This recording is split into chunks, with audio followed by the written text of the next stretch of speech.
नमस्ते, आप लोग कैसे हैं? आशा करते हैं अच्छे होंगे। और आज के वीडियो में हम अपना पूरा घर दिखाएंगे, अंदर से लेके बाहर तक।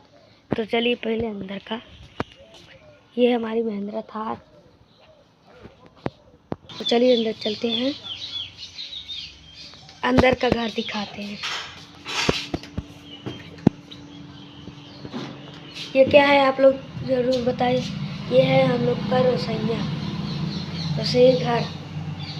यहाँ पर दाल चावल रोटी बन रही है दोस्तों। और ये खिड़की है। चलिए बाहर के लिए चलते हैं, चलते हैं अंदर। और ये हमारे बाहर का नज़ारा है।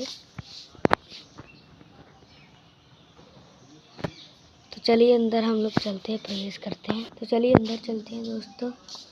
ये देखिए हमारी मम्मी कपड़ा प्रेस कर रही हैं।